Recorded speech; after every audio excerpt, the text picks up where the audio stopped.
পৃথিবীতে সুখ বলে যদি কিছু থেকে থাকে, তার নাম ভালোবাসা, তার নাম প্রেম। গান গেয়ে আমি এক শিল্পীর প্রেমে পড়ে গেলাম। স্টুডিওতেই গাইতে গাইতে তার প্রেমে পড়ে যাওয়া। আমার থেকে অনেক সিনিয়র তিনি, এবং তাকে আমি চাচি ডাকতাম। গাড়িতে আমার বাহিনী নিয়ে গেছি তার বাসায় আক্রমণ, যে চাচি আমি আপনাকে বিয়ে করব। আমার বড় ভাইকে ফোন করে বলছে, দেখ আগুন কি শুরু করেছে, আমাকে বাঁচা। 21 বছরের বয়সটা আসলে ভয়ভীতির বয়স না, ওটা একেবারে উদ্দাম তারুণ্যের বয়স। এই গানের সময় যেরকম খালাম্মা বুথে ঢুকে আমাকে বলেছিলেন, এই এখন কিন্তু আমি তোর খালা না, আমি তোর প্রেমিকা, ওইভাবে গান গাবি। স্বর্ণালী যুগ, আমাদের যে কোনো কাজ করতে গেলে একটু ভাবতে চিন্তা করতে হতো।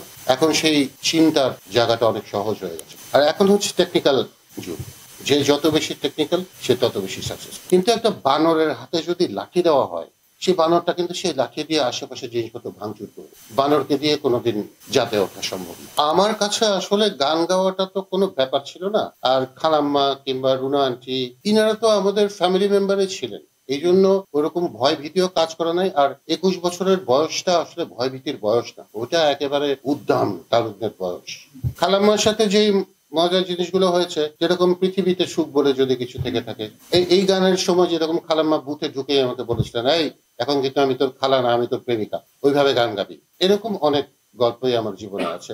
একবার তো এক গান গেয়ে আমি এক শিল্পীর প্রেমে পড়ে গেলাম। গানটার কথাও বলবো না, শিল্পীর কথাও।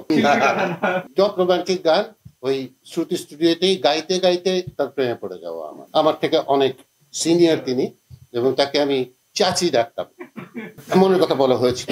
তার রিয়াকশন হচ্ছে, সে তখন, আমি তো রাত্রেবেলায় গাড়িতে আমার বাহিনী নিয়ে গেছি তার বাসায় আক্রমণ, যে চাচি আমি আপনাকে বিয়ে করবো। তো সে আমার বড় ভাইকে ফোন করে বলছে, দেখ আগুন কি শুরু করেছে, গাড়ি ভর্তি লোকজন, কলোনির মধ্যে লোকজন জেগে যাচ্ছে, আমাকে বাঁচা।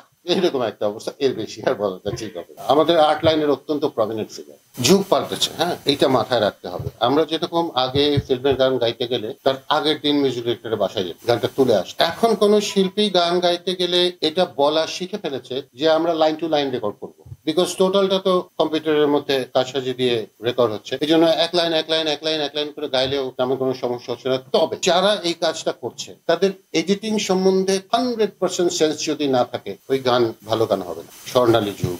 আর এখন হচ্ছে টেকনিক্যাল যুগ, যে যত বেশি টেকনিক্যাল সে তত বেশি সাকসেস। কয়েকদিন আগে সাকিবের একটা লিলি বিউটি সোপের গান গেয়েছিলাম আমি, যে তুলনাহীনা তুমি অনন্যা। এই গানটা আমার 6 কোটি ভিউ। এখন আমার এটা বলতেও অসুবিধা নাই যে ভিউ কত, বিকজ যুগটা এভাবেই হয়েছে, ভিউ এর উপরে ডিপেন্ড করছে। কিন্তু 6 কোটি ভিউ হওয়ার পরেও সেই গানটা মানুষের মুখে মুখে যায় নাই, কিন্তু তার মানে আরো ভিউ প্রয়োজন। মানুষের মুখে মুখে যেতে গেলে অন্তত 20 কোটি ভিউ এর হয়তো প্রয়োজন। সেই সময় এই সময়কে আসলে এতটুকুই পার্থক্য করা যায়। সেই সময় আমরা এতখানি এই টাইমের মতো টেকনিক্যাল ছিলাম না, আমাদের কাজের অব্লিগেশন ছিল, আমাদের যে কোনো কাজ করতে গেলে একটু ভাবতে চিন্তা করতে হতো।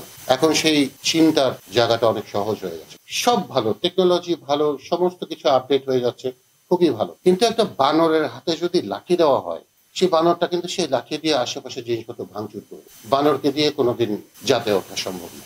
আমার জীবনে আমার ক্যারিয়ার নিয়ে এবং আমার জীবন নিয়ে আমার কোনো আক্ষেপ নেই। আমাকে যেই জায়গায় উঠিয়ে রেখেছে মানুষ, দর্শক, শ্রোতারা, এর বেশি আমি কিছুই চাই না। এভাবে যদি জীবনের শেষ পর্যন্ত চলতে পারি, এর থেকে বেশি আমার আর প্রাপ্তি কিছুই। পৃথিবীতে সুখ বলে যদি কিছু থেকে থাকে, তার নাম ভালোবাসা, তার নাম প্রেম। জ্বলে পুড়ে মরার মাঝে যদি কোনো সুখ থাকে, তার নাম ভালোবাসা, তার নাম প্রেম। আমাদের সেই 90s এর যারা ফলোয়ার, এবং এখন ইয়াং জেনারেশন, একেবারে ইয়াং যারা ও লেভেলস এরকম জায়গায় আছে, যারা সালমানের প্রেমে পড়ছে এখনো, তাদের সবার প্রতি আমার কৃতজ্ঞতা। আমারও অডিওতে কিছু গান আছে, যেরকম আমার স্বপ্নগুলো এবং আর বৃষ্টি ভেজা রাত, আরো কিছু আছে। এই গানের যারা ফলোয়ার, তাদের প্রতিও আমার ভালোবাসা। দ্বীপ জলের গান এতদিন যারা না বুঝেই শুনেছেন যে এটা আগুনের কণ্ঠ, কিংবা দিলদারের গান যারা এতদিন শুনে যারা বোঝেননি যে এটা আগুনের কণ্ঠ, তাদের প্রতি আমার ভালোবাসা। এক বাক্যে বলতে গেলে আমার ভালোবাসার শ্রোতাদের সংখ্যা আসলে অনেক।